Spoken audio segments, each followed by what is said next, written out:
Hi అండి, అందరికి నమస్తే. పల్లెటూరు స్టైల్లో గోంగూర పచ్చడి ఎలా చేసుకోవాలనో ఈరోజు చేసి చూపిస్తాను. ముందుగా కావాల్సినవన్నీ గోంగూర, పచ్చిమిర్చి, చిన్నుల్లిపాయ, ఉల్లిగడ్డ, జీలకర్ర, కొంచెం చింతపండు, కరివేపాకు, 2 ఎండుమిర్చి, తాలింపు గింజలు, రుచికి సరిపడా ఉప్పు. స్టవ్ వెలిగించుకొని పాన్ పెట్టుకొని 2 స్పూన్లు ఆయిల్ వేసుకొని పచ్చిమిర్చి వేసుకొని అందులో వేయించుకోవాలి.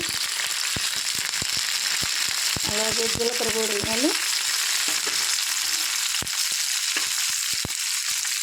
4 వెల్లుల్లి రెబ్బలు,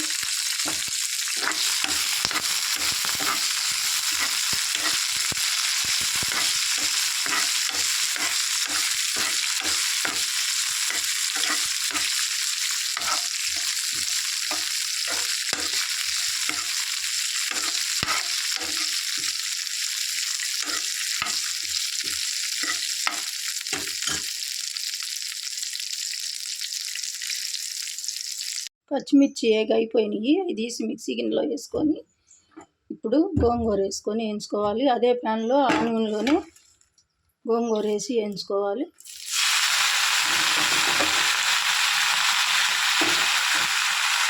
కొంచెం గోంగూర ముదిరాకైతే కొంచెం 2 స్పూన్లు వాటర్ అయినా వేసుకోవచ్చు.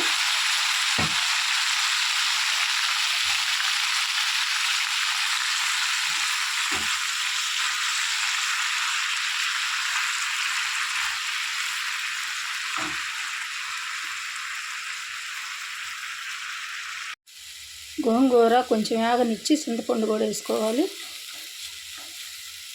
ఒక 2 నిమిషాలు మగ్గనిస్తే సరిపోద్ది చింతపండు.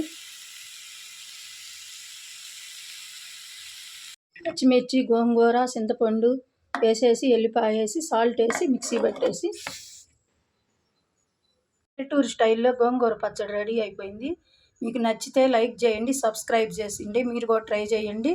మీరు ఇచ్చే లైక్ నాకు ఎంతో ఉపయోగకరంగా ఉంటుంది.